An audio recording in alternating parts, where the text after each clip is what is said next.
ჩვენ ასე ხომ არ გავაკეთოთ, სანამ ლაივს ჩავრთავთ? ჩართულია. მაშინ ბატონ ილიას უნდა ვთხოვოთ, რომ შემოგბრძანდეს. თუ შეიძლება.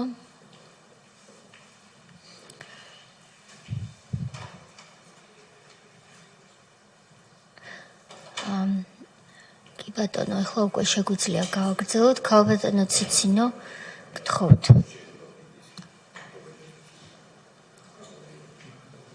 დაკრძალვის დღე იყო, როცა რეალურად თქვენ მოგაკითხეს და სწრაფად გაიძულეს, რომ მიგებარებინათ მიცვალებული მიწას. იძულებული გავხადეს, ესე გამოდის, რომ რა შეგვეძლო მეტი. იძულებით სწრაფად მესამე დღესვე გავიყვანეთ სახლიდან და როდესაც გავედით, იყო გზის სამშენებლო სამუშაოები იყო და მიცვალებული იმდენად დაჭრილი და იგი იყო, რომ როდესაც მისი გაწმენდა მოხდა, ყველა ეს მოდიოდა სისხლი და ვიფიქრეთ, რომ ისეთი სწორი ასფალტით წავსულიყავით გზით, რომ უფრო მეტი ქანავი და რაღაც არ მოსულიყო, რომ ცუდად არ გამოჩენილიყო მიცვალებული და ამიტომ მოგვიწია ბენზედან ქალაქიდან გასვლა ბარცხანით ჩაისუბლისკენ ზედაგზით წასვლა და მათ ეგონენ, რომ ჩვენ რაღაცას ვაპირებდით ისეც და იყო უამრავი მანქანები, როგორ იცი?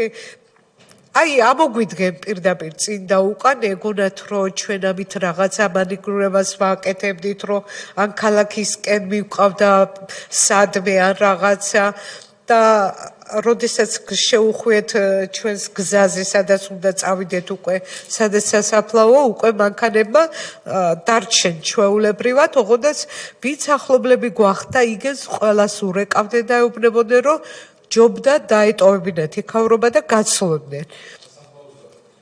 სასაფლაოს გაცლოდნენ?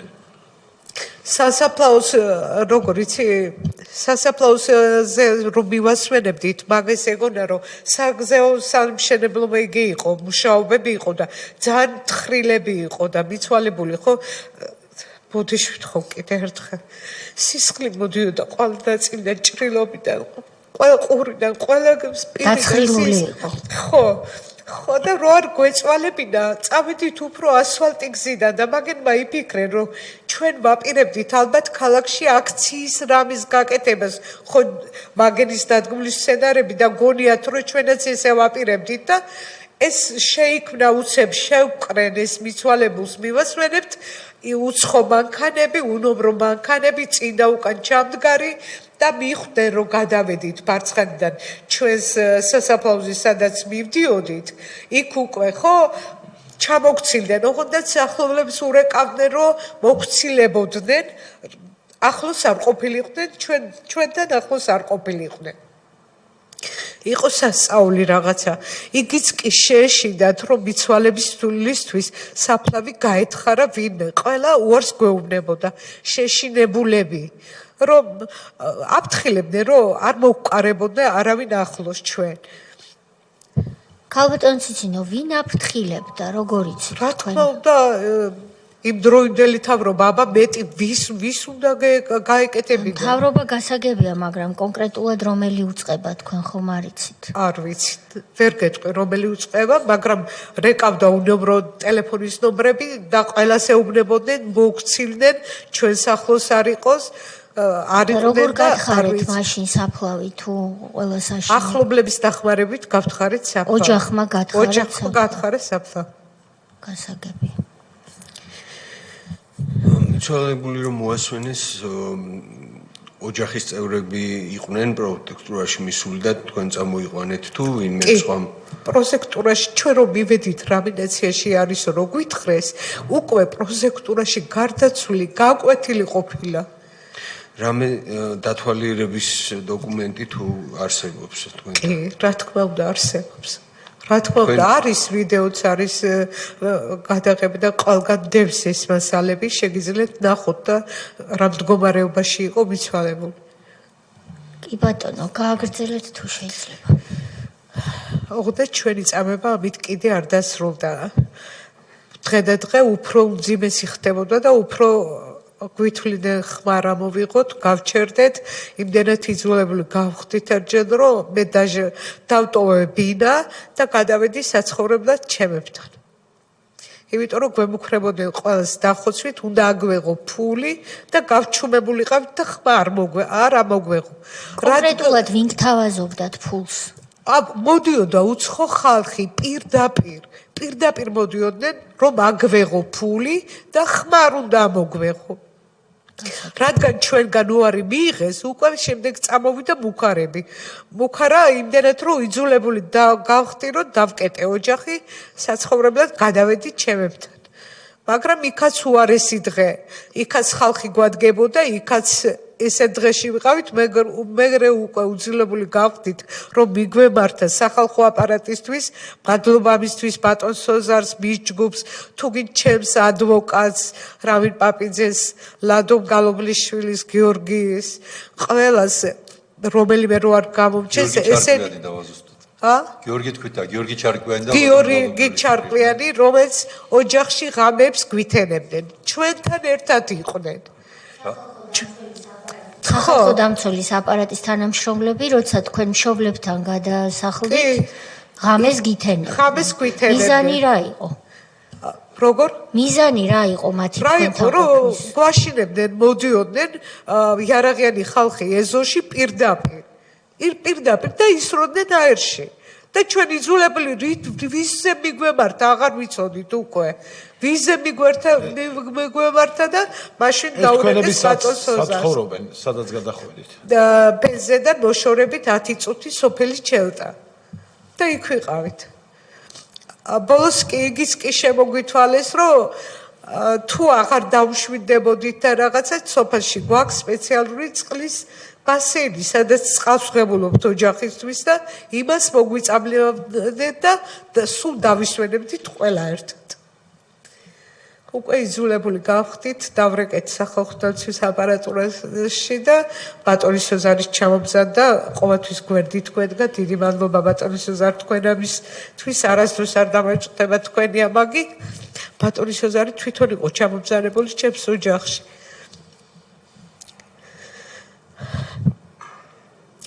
რამდენ ხანს გაგრძელდა სახალხო დამცველის თანამშრომლების თქვენთან ცხოვრება? 2 თვე ღამეს გითევდნენ სახალხო დამცველის თანამშრომლები.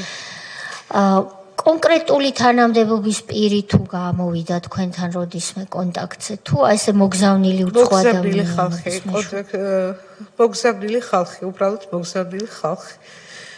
უბრალოდ ყველანაირად გვავიწროებდნენ და იძულებულს ხდიდნენ. 3 წლის თავზე კიდევ რო არ დამამწყეს ქალბატონეთია, კარებზე ზარი იყო და გავიხედე ეს ჩვეულებრივად გავაღე კარი დგას ახალგაზრდა გოგო ფორმით და ქალვაში. პოლიციის ფორმა აცვიათ და მაწვდიან ფურცელს და ვერ გავიგე რა ხდება მეთქი. ეს რონშავაზის ოჯახია კი. რომ მას დაკითხვაზე იბარებდნენ. წარმოიდგინეთ, რამდენად გვამცირებდნენ და რა დღეში გვაგდებდნენ. 3 წლის შემდეგ კაცი, რომელიც მიცვალებულია, მასზე ატანებენ მოწმობას, რომ სასამართლოშია დაბარებული. მთელი ხმით ვკიოდი, უკვე აღარ შემეძლო, მეთქი არ არის სურიგო კაცი, მიაკითხეთ სასაფლაოზე და გამოყვება მეთქი. მანამდე რომ უკითხიათ ბინა და იგი მეზობლებს უთხოვიათ გეხვეწებით, აღარ დაუკაკუნოთ, ცოდვა აი ხალხი კარზე არ დაუკაკუნოთ, ოღონდ მათ მაინც დააკაკუნეს და მაინც მოიტანენ ეს მოწმობა. ქალბატონ ციცინო, თქვენი ემოციები რომ დავზოგოთ და ალბათ უკვე მალეც უნდა დავასრულოთ თქვენი გამოკითხვა, იმიტომ რომ ეს მეორადი განცდები უკვე ჩვენი კომისიის წინაშე, რა თქმა უნდა, ჩვენ აქ იმისთვის ვართ, რომ ეს მაქსიმალურად შევზღუდოთ და თქვენ არ მოგცეთ თავიდან ხელახლა, არ გაიძულოთ, განიცადოთ ყველაფერი. ამიტომ ჩემი თხოვნა იქნება, რომ თქვენ როდის შეიტყვეთ სინამდვილეში რა მოხდა და რა იცით რა მოხდა ეს რომ გითხრათ. დღემდე ვერ გავყევლა თუ რა მოხდა, რა იცოდა ამისთან, რისთვის გაწირეს, რისთვის აწამეს. დღემდე ვერ გავიგეთ. ზოგი იმას ლაპარაკობს, რომ მან სამჯერ შებრუნდა ომიდან გამოსული დაჭრილები გამოუყვანია, ორჯერ შესულა და მიცვალებულები. და ვერ უთქვიათ, რომ შენ ვინ გთხოვა, რომ მიბრუნდი და ეს გააკეთე. მერე ვიზე უნდა მეთხოვა, რატო უნდა დამეტიებია, ან ვიზე უნდა მეთხოვა. ეს საიდან იცით, ქალბატონო? ეს ჭორის დონეზე მოვიდა, რომ ახალაიას უთქვია, რომ ვინ გთხოვა, რატო მიბრუნდი, რატო შენ. მერე ვიზე უნდა მეკითხა, როგორ ვიზე დამეტია ეს ბიჭები.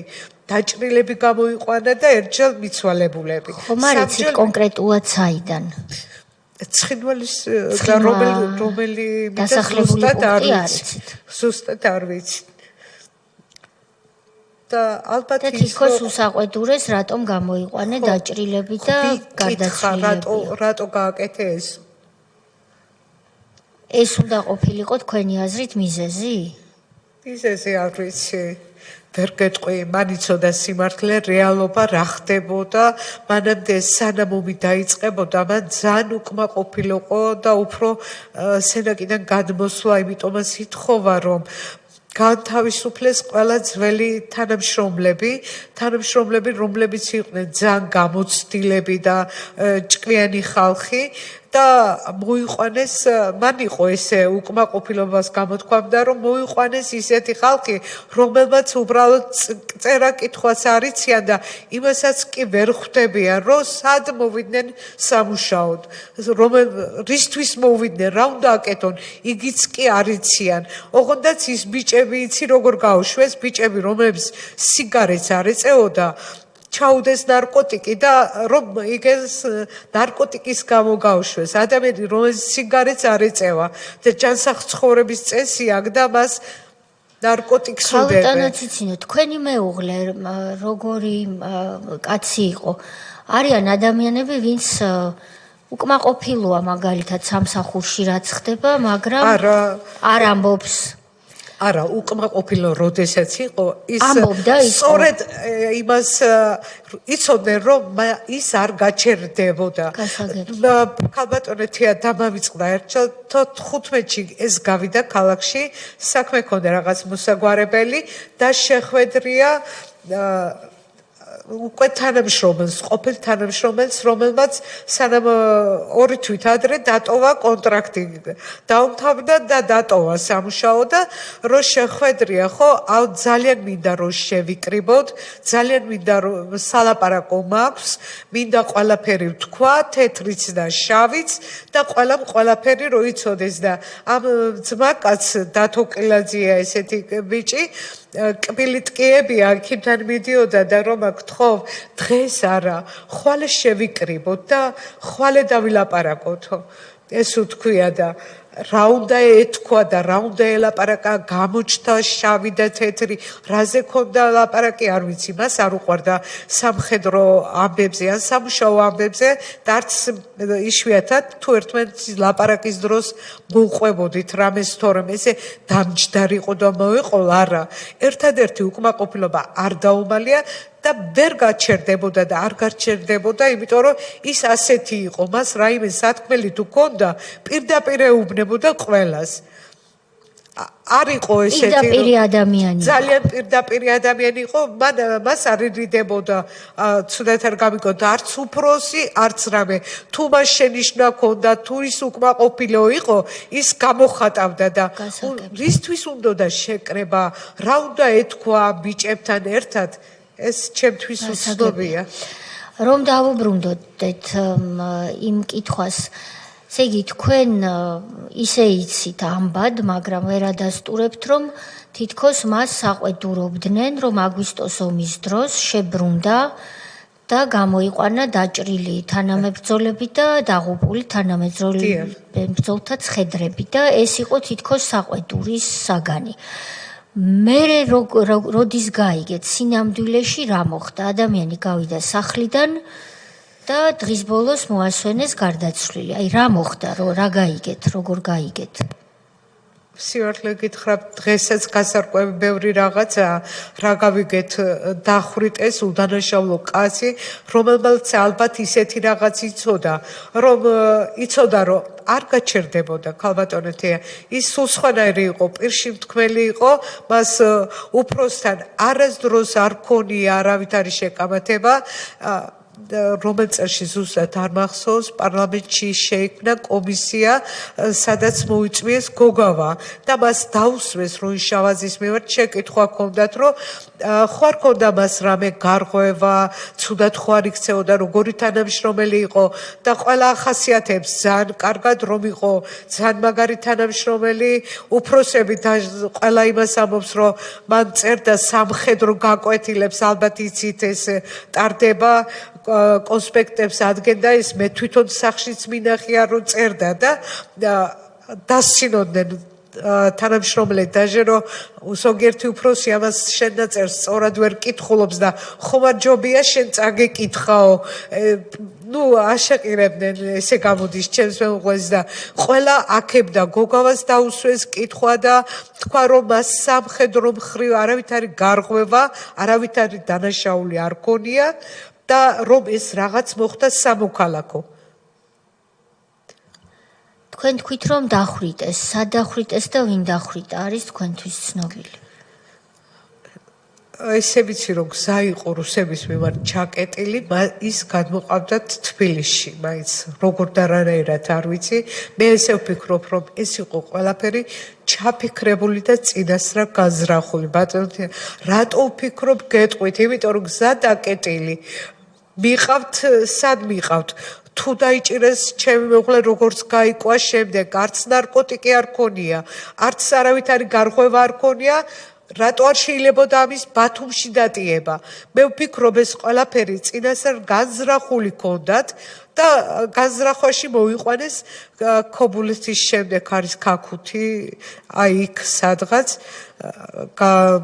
ბუნებრივი მოთხოვნილების გამო გაუჩერეს მანქანა კაცს, რომელსაც უბრალოდ ვერ დაფიქრდნენ რომ მას მარჯვენა ფეხში ბარძახში ქონდა ფეხი გადატეხილი, ფეხი მოტეხილი, ხელი მოტეხილი, აი აღწერილი არის თქვენ შეგიძლიათ ეს ვიდეო ნახოთ ყველგან, ყველაფერი კაცს რომელსაც ფეხი, ხელის თითები ქონდა გადამტრეული, ხელის თითები იმდენად გადამტრეული ქონდა რომ ლეიკოთი დაუმაგრეთ ჩვენის ყავს ეკჭირა უბრალოდ ცხედარს თქვენ შეგიძლიათ არის ამის ვიდეო კადრები და ნახოთ ყველაფერი ეს მაგრამ მე ვფიქრობ ის იყო ყველაფერი დადგმული და წინასწარ განზრახული სამხედრო პირებმა დახვრიტეს? არა ასაგები ბათუმის თანამშრომლებმა კუდის თანამშრომლებმა უშიშროების თანამშრომლებმა აჭარის ავტონომიური რესპუბლიკის უშიშროების თანამშრომლებმა დახვრიტეს როინ შავაძე მე ვფიქრობ რომ ეს ყველაფერი დადგმული იყო ეს უკვე განაჩენი დამდგარია ძალიან ბევრი პირის მიმართ სამწუხარო ის არის რომ სანამ სტრასბურგის სასამართლომ არ მიგვითით ამ საქმის გამოძიება რატომღაც ვერ მოვკიდეთ ხელი ისე როგორც საჭირო იყო თუმცა მაინც ჯერ კიდე ამ ძველი 2008 წლის მოხსენებიდან სახალხო დამცველის მოხსენებიდან ბევრი რამე იყო დადგენილი მათ შორის თქვენი სიტყვებიც არის აქ რომ გაქცევას ცდილობდაო რომ უთხრეს ქალბატონიც ცინეუბნება რომ როგორ შეიძლება ადამიანს რომელსაც ფეხი აქვს მოტეხილი, ხელი აქვს მოტეხილი, წამების კვალი ეთყობა შევერაგებელი თვალითაც ის გაქცევას ცდილობდესო 40 ტყვია აქვს მოხვედრილი 40-ვე წინამხრიდან შეუძლებელია ჯერჯერობით გაქცევის ცდილობა ის დროს როგორ შეიძლება წინამხრიდან კონდეს ტყვიები მოხვედრილი მეორე რატომ ეს ქაქუთი ეს არის დაახლოებით რომ წარმოვიდგეთ გური აჭარის საზღვარია ბათუმიდან თბილისისკენ მოვყავთ რატომ წაიყვანეთ იქ პასუხი იყო რომ მაშინ როცა ჩვენ ვეკითხებოდით თბილისში მოვყავდა თბილისში წამოყვანა იყო შეუძლებელი იმიტომ რომ შიდა ქართლი იყო მაშინ ოკუპირებული მთლიანად გორი ხაშური მეტიც სენაკშიც რუსეთის ჯარი იდგა თუ მაინც და მაინც ასეთი აუცილებელი იყო მისი წამოყვანა თბილისში ეს უნდა მომხდარიყო თიანი აჭარის გავლით ერთადერთი შესაძლებელი გზა იყო ასე რომ ესეც მეორე მორთული იყო და აქედანაც ფაქტი იყო, რომ რა თქმა უნდა, გაიყვანეს აბსოლუტურად შეგნებულად იმისთვის, რომ ადამიანი დაეყვიტა. როდეს ის ინფორმაცია რო შევაწყდა. ადგილზე თუ იყო, როგორ ვიცით, გაწყვეტინებთ ბატონო სოზარ, აჭარის კუდის ხელმძღვანელი პატარიძე. მისი როლის შესახებ იცოდით თქვენ თავის დროზე რამე? მაშინ ხელმძღვანელობდა ეს ადამიანი კუდს აჭარაში და ძალიან ბევრი უბედურება უკავშირდება მის სახელს. ბატონო ბოდიშმოვთხოვ ჩემი ემოციის მუქარები უბრალოდ იმის მერე თუ ყოფილა განსაკუთრებით ხელისუფლება რო შეიცვალა მუქარები ყოფილა ბატონო სეზარ და არის და გრძელდება დღემდე ოღონდაც აი ყველაფერზე წამსვლელი ვარ ყველაფერს გავაკეთებ იმისთვის რომ ბოლომდე იყვნენ დამკვეთები დასჯილი რომ მე დამიჭერია და მე მწოდნია მათი სახელგვარები მე არ ვიცოდი მათი სახელი მკვლელების პირდაპირ ვამბობ მე არ ვიცოდი მკვლელების არც ერთი სახელი გვარი და საიდან უნდა მე თქვა მე მადანაშაულებენ რომ მე დავაჭერინე უდანაშაულო ხალხი უბრალოდ ამას ვერ ხვდებიან რომ მათ ყველას დაუდგენ და ყველა მაღიარა რომ იყვნენ ადგილზე განახორციელეს დაჭერა და გაისროლეს და დამნაშავე მე უყოფილ ვარ მე არავის სახელი გვარი არ დამისახელებია მე არავის არ ვიცნობდი და კიდევ ერთხელ ბატონთია რო არ დამავიწყდეს ქალბატონთია ბოდიშმოვთხოვ ესა ერთ-ერთი მკვლელმა რომას მკვლელობის შემდეგ ერთი წლის შემდეგ იყიდა ბინა ჩემს გვერდით კორპუსში და დაცლახდა წარმოგიდგენია თქვენ რა დანაშაულს ჩადიოდნენ მინდა ქვეყანამ კი არა მსოფლიომ გაიგოს თუ ვინ და რას წარმოადგენდა ის მაშინდელი მთავრობა და მინდა რომ ეს ნაციონალური მოძრაობა და ეს მათი მოდგმა არ არსებობდეს არსად არ ვიცი რომ ბოროტებას ვამბობ ვიცი რომ ყველა მაგრამ ყველას მოუწოდებ რომ ჩვენ დასაკარგი არაფერი აღარ გვაქვს ჩვენ აღარ გვაქვს არც ოჯახი არც ბედნიერება და არც მომავალი და იფიქრო კარგად და გააკეთონ ყველაფერი სამართლიანად რომ არ შეიძლება ამ ხალხს ენდო კიდევ ერთხელ ვამბობ რომ გაჩერებას არ ვაპირებ ერთადერთი თხოვნა მაქვს ხომ ვიღაცამ დააკვეთა ეს კი დაიჭირეს მკვლელები და აღიარებითი ჩვენები თუ ყველა მაღიარა რომ იყვნენ ადგილზე ესე იგი ჩაიდინეს ჯგუფურად მკვლელობა მაინტერესებს ვის ასში ვის მოუვიდა თავში ეს ვიღაცამ ხომ ესე იგი გასცა ბრძანება რომ გაეკეთებინა ეს კუდის თანამშრომლები ისე ხო ვერ ჩაიდებდნენ თუ არ ეკნებოდათ ბრძანება და კიდევ ერთხელ იგიც გავიგე რომ ეს ბიჭების აყვანა როდესაც მოხდა მეორე დღეს საქართველოს დატოვა მერაბიშვილმა რას უკავშირდება ეს არ ვიცი და თხოვნა მაქვს კიდე ერთხელ თხოვნა მაქვს თუ ვინმე რამე იცით ამ თემასთან დაკავშირებით რომ ვის მოუვიდა რისთვის დაიგეგმა ეს და დასჯილი იქნეს დამკვეთები მეტი არაფერი სწორედ დამკვეთებზე და პოლიტიკური თანამდებობის პირებზე მუშაობს ეს კომისია იმედი მაქვს რომ ამას ჩვენ შევძლებთ ნახოთ თუმცა ბევრი დღე გასული ქალბატონო ციცინო როდესაც ამბობთ რომ დღესაც იღებთ მუქარებს ვისგან იღებთ ამ მუქარებს ეს არის ფეისბუქის მეშვეობით ახლობლებს გვერდებზე უწერენ რომ მე ვარ მეუღლის გამყიდველი ადამიანი დავაჭერინე უდანაშაულო ხალხი შეურაცხყოფები და ბოლო მექნება ძალიან ცუდი ჩემს და ჩემს დაძმებს მე ამიტომ ვერიდები ყველგან გასვლას თითქმის 16 წელია მე ოჯახთან ერთად ვერიდები მაგრით სადმე გასვლას ან შეკრების ადგილას მათთან ერთად ყოფნას იმიტომ რომ მათ როგორმე რაიმე უბედურება არ მოუტანო კიდე რომელსაც მე ვეღარ გადავიტან გასაგებია შესაბამისად ვინც იქნა ამ საქმეზე მსჯავრდებული მათი ოჯახის წევრები გემუქრებიან არის მუქარა რომ ეს საქმე ასე არ დარჩება რომ მე დავაჭერინე უდანაშაულო ბიჭები და ეს გავიგეთ, მაგრამ ვისგან მოდის ეს მსჯავრდებული კვლელების ოჯახიდან? მსჯავრდებული ახლობლის ოჯახის წევრები წერენ Facebook გვერდებზე და ყველგან. შესაბამისად, ჩვენ მათ უნდა მივმართოთ, რომ დღეიდან მას შემდეგ, რაც ქალბატონი ციცინო გამოვიდა საჯაროდ კომისიის ხდომაზე და მან თქვა, რომ მას და მის დაძმებს, მათ ოჯახებს ემუქრებიან მსჯავრდებულთა ოჯახის წევრები. ეს რა თქმა უნდა უკვე საჯაროდ ცნობილი ინფორმაცია და თუ მათ საკუთარი თავისთვის უნდა ციკეთე, რა თქმა უნდა დამშვიდნენ და აცალონ კანონს, რომ კანონმა იმუშაოს ახლა მაინც, ვინაიდან როგორც ბატონმა სოზარმა ბრძანა 2020 წელს, როდესაც სტრასბურგის სასამართლომ სიცოცხლის უფლების დარღვევა დაადგინა როგორც მატერიალური, ასევე პროცესუალური კუთხით, მას შემდეგ გააქტიურდა გამოძიება და მართლაც არაერთი პირი მტკიცებულებებზე დაყრდნობით ცნობილი იქნა დამნაშავედ. რას ნიშნავს მატერიალური დარღვევა? მატერიალური დარღვევა სიცოცხლის უფლების ნიშნავს, როცა სტრასბურგი ამას ამბობს, რომ პირი მოკლულია სახელმწიფოს ხელით. წინააღმდეგ შემთხვევაში ის მატერიალურ დარღვევას არ ადგენს, იმიტომ რომ ხელშემკვრელი მხარე კონვენციის არის სახელმწიფო. სტრასბურგმა თქვა, რომ როინშავაძე მოკლულია სახელმწიფოს ხელით. და იქვე დაადგინა, რომ ეს საქმე სათანადოდ გამოძიებული არ არის. ამის მერე გააქტიურდა გამოძიება და დასჯილები არიან ისინი, ვინც ეს ჩაიდინა. შესაბამისად, მათ ოჯახის წევრებს, ახლობლებს უნდა ესმოდეთ, რომ ნებისმიერ მუქარას ჩვენ თვალს მივადევნებთ და მუქარა ისჯება სისხლის სამართლის წესით. ამიტომ მე მგონი ქალბატონმა ციცინომ ამდენი ბრძოლის შედეგად მოიპოვა მშვიდად ყოფნის უფლება და მშვიდად გლოვის უფლება და მასზე მუქარები უნდა შეწყდეს.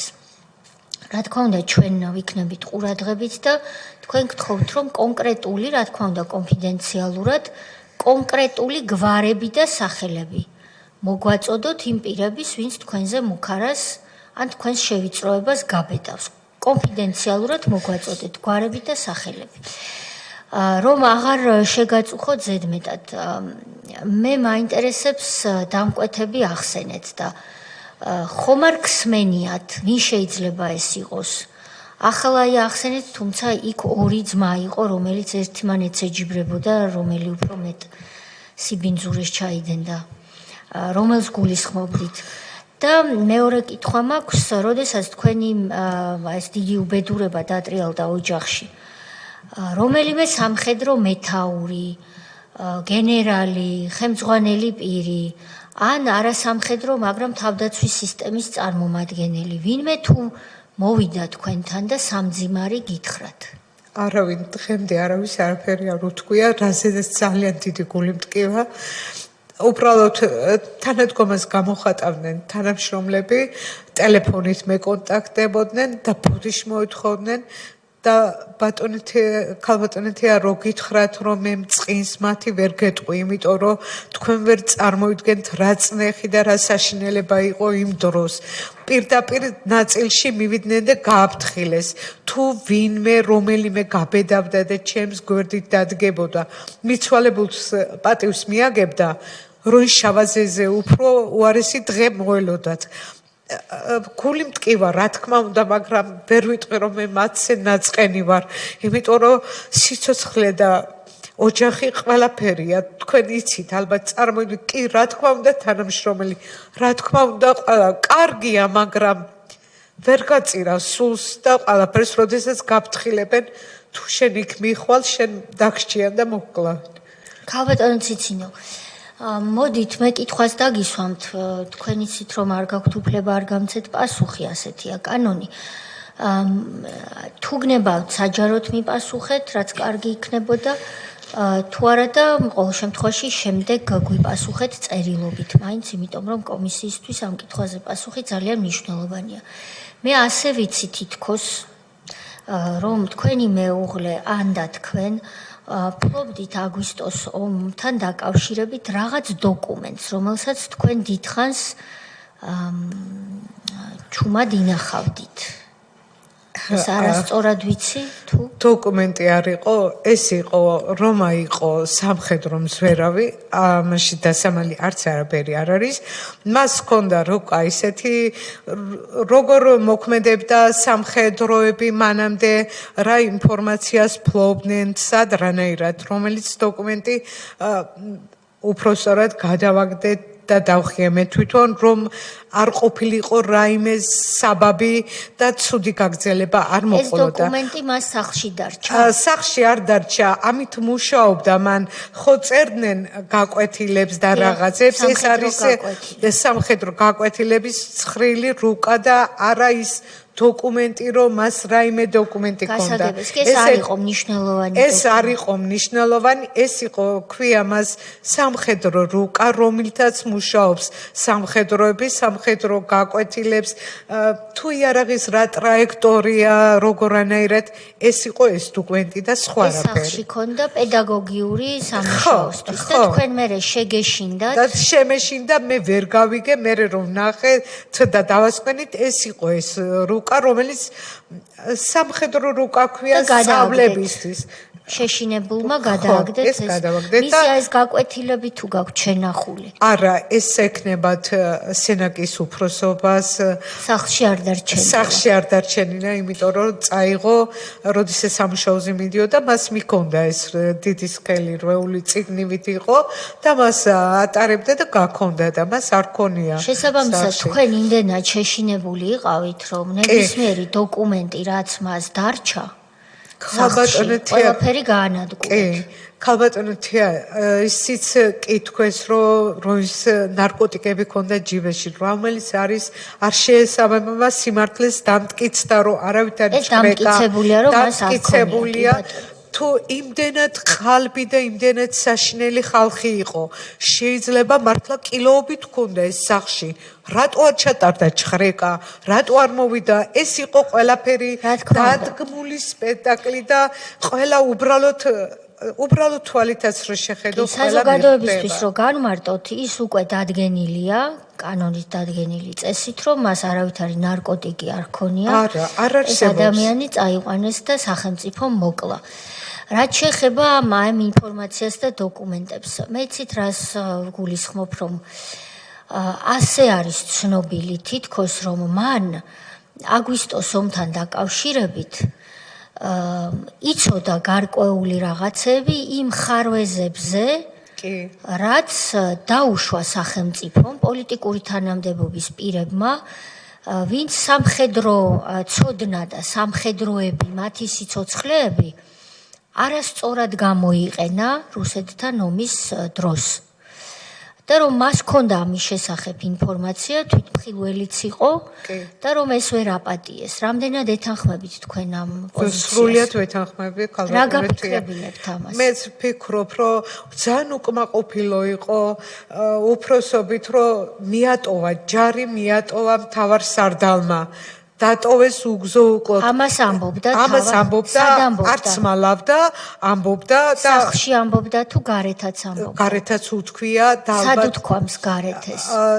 თუ გინდი იმასთან ყოფილ თანამშრომელთან, იმასთან უთხრა, იგივე დათო ყილაძესთანაც თქვა, რომ არ იყო ის თანასწორი უფლება და დატოვეს სამხედროებმა, უფროსებმა ადგილები დატოვეს და გარბოდნენ, ვისაც გარბოდა არ იცოდნენ, უბრალოდ გაწირეს ხალხი, გაწირეს ბიჭები. ამას ამბობდა, არც მალავდა. ამისთვის ხომ არ დასაჯეს? შეიძლებაც მე უпроსტად მაგას ვფიქრობდი ყველაფერს, რომ ამისთვისაც დასაჯეს. იცოდნენ, რომ რომა არ გაჩერდებოდა. ხო იცოდნენ მისი ხასიათი, არ იყო ის 1 წლის და 2 წლის ნამუშევარი, მთელი სიცოცხლე მუშაობდა სამხედრო სისტემაში. რომელი ასაკიდან მუშაობდა სამხედრო სისტემაში? რა ასაკის იყო სამხედრო სისტემაში? ალბათ 18 წლიდან ჯარიდან რო დააბრუნდა და იმის შემდეგ, ხო? დაახლოებით 20 წელი ემსახურა ქართულ ჯარს. და სახელმწიფო მადლობის ნაცვლად სააკაშვილის და თეიმურაზ პატარიძის ტვინში მოიხარჯა სავარაუდოდ, რომ ამერიკის იგია პენტაგონის დასკვნის თარის ყველაფერი რო სიგელი აქვს მიღებული და ძალიან ძლიერი თანამშრომელი იყო და ჩემ საქართველოს პატივი მიაგო და დახვრიტა უდანაშაულო მეუღლე. ბატონო სოზარ გისმენთ. როდამ ნარკოტიკებთან დაკავშირებით დავაზუსტებ დღეს დადგენილია რომ ეს იყო ტყუილი და ჩადებული ნარკოტიკი, მაშინ რაც ბრალის წარდგენის დადგენილებაში წერია, თითქოს მას ჰქონდა 0.97 გრამი კუსტარულად დამზადებული ჰეროინი და 0.05 გრამი ბუპრენორფინი. მაშინაც ცხადი იყო რომ ეს იყო ტყუილი, თუმცა დღეს უკვე სასამართლოს მიერ დადგენილი აბსოლუტურად რომ ეს სხვაგან მომწერეს 22 ტყვია ზუსტად მეც არ მახსოვდა მოხსენებაში არ წერია, მაგრამ ყოველ შემთხვევაში ეს არის ლაპარაკი 20-ზე მეტი ტყვია 45-მდე 53-მდე ასე წერია დასკვანში. გასაგებია, შეკითხვები გვაქვს ბატონ ილია და შემდეგ დაგემშვიდობებით. კიდევ ერთხელ მადლობას გიხდით თქვენ მობრძანებისთვის. ძალიან მძიმეა რა თქმა უნდა ამის მოსმენაც, არამც თუ გადატანა და ყველაფრის გავლა მით უმეტეს. გამძლეობას გისურვებთ, ჯანმრთელობას გისურვებთ, რაც მთავარია. ამდენი წლის მერე, როდესაც დამთავრდა გამოძიება ჩვენთანაც სტრასბურგშიც, ის მისი თანამებრძოლები დღემდე არ გამოდიან კონტაქტზე თუ ეხა უკვე ეხლა გამოდიან უკვე მალულად. აიყო 1-3-4 ბიჭი, რომელიც არც მომცილები, არც შეშინებია და იმ დროსაც არ დაუტები ვარ ერთი წუთითაც. თანამშრომლები ისევე შორიდან მოკითხვით ბეხმიანებიან. შორიდან და არის 3-4 ბიჭი, რომელიც იყო და იქნება სანამ ცოცხალი ვარ ჩემს ოჯახში სტუმარი ისეთი დაფასებული, როგორც როინის დროს იყო. ისინი ისე სამხედრო სამსახურში არიან თუ? არა.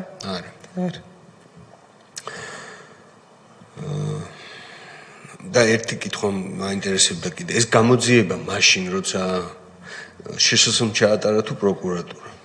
მაშინ შსს და ახლა პროკურატურა. გასაგები.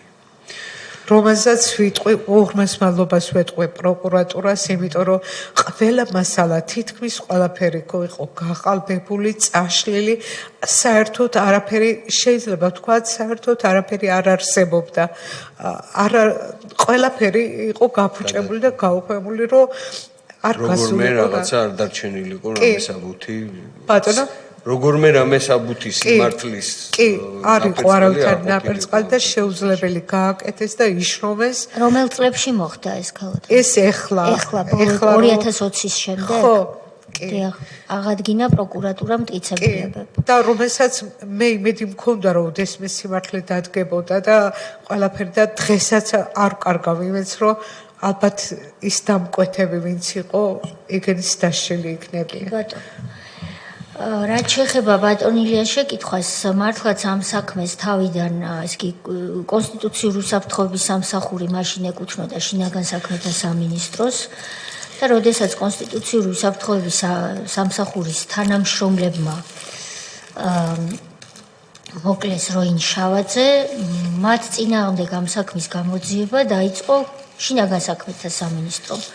ამის გამო დაადგინა დარღვევა სხვებს შორის სტრასბურგის სასამართლომ, იმიტომ რომ ეს ნებისმიერ სტუდენტსაც კი მოეხსენება, რომ არავითარ შემთხვევაში არ შეიძლება ერთი ადამიანი რომ დანაშაულს ჩაიდენს, მანვე გამოიძიოს მის წინააღმდეგ საქმე. მაგრამ იგივე გაკეთდა გირგვლიანის საქმეზე, როდესაც დათა ახალაიამ ფიგურირებდა გირგვლიანის საქმეში როგორც ერთ-ერთი მონაწილე და შემდეგ ისევ დათა ახალაია იძიებდა საქმეს თავიდან, რომ რასაც იურისტები ვეძახით, საქმე გაფუჭებულიყო, რომ მტკიცებულებას რომ გაანადგურებან სხვაგვარად წაიყვან გამოძიების მიმართულებას, შემდეგ ძალიან ძნელია რომ ის საქმე შემოტრიალდეს. მადლობა მართლაც პროკურატურას, თუ კი თქვენ ამბობთ, რომ ამ საქმის შემოტრიალება მათ ბოლო წლებში შეძლეს.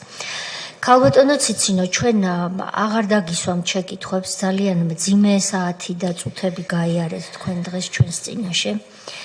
მაგრამ იმედს გამოვთქვამ, რომ თქვენთვის ჩვეული გაბედულებით თქვენ გააგრძელებთ ჩვენთან თანამშრომლობას, იმიტომ რომ ჩვენ დასკვნის შედგენისას დაგვჭირდება კიდევ თქვენთან უკვე არა სხდომის ფორმატში, არამედ სხვა კონტაქტი და კიდევ ერთხელ მინდა ხმამაღლა ვთქვა, რომ ჩვენ შევთანხმდით ამ სხდომის განმავლობაში, რომ თქვენი დედმამიშვილები, მათი შვილები, ოჯახები მოგვაწვდით ხოლმე რეგულარულად გვარებს და სახელებს იმ ადამიანების, ვინც თქვენ გემუქრებიან და კომისია მუდმივად იქნება საქმის კურსში, იქნება ეს დღე, იქნება ეს ღამე, სამდივნოს ნომერი თქვენ გაქვთ, მაშინვე შეგვატყობინეთ, ვინაიდან თქვენ ახლა მაინც დაიმსახურეთ, რომ იყოთ დაცულები და გააგრძელოთ შეძლების დაგვარად მშვიდად ცხოვრება და რაც მთავარია ადამიანს აქვს მშვიდად გლოვის უფლება. ეს წერია სტრასბურგის სასამართლოს პრეცედენტებში არაერთ საქმეზე,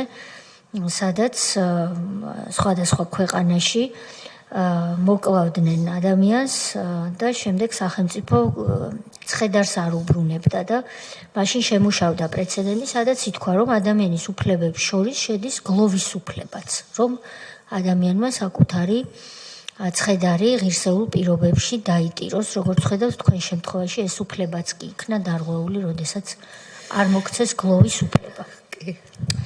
დიდი მადლობა.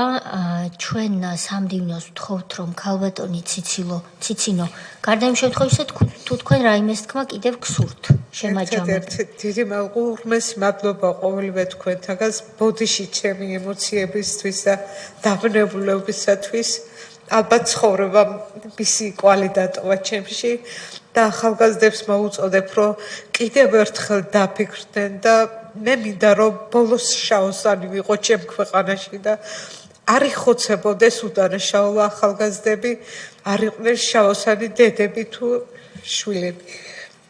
განსაკუთრებით ისინი, ვინც სამხედრო ფორმაში ემსახურება სამშობლოს და გაწირეს ისინიც კი სააკაშვილის მეთაურობით. დიდი მადლობა. სამდივნოს ვთხოვ, რომ გაგაცილოთ და თუ შეიძლება რომ ქალბატონო ნინო, მოსაცდელში რომ სანამ დამშვიდდება, მან იყოს ქალბატონი ციცინო. მეგობრებო, ჩვენ პირველი ნაწილის სხდომის ამოვწურეთ ამითი, ასე ხომ არ დავიგეგმოთ, რომ ჩვენ სხდომა განვაახლოთ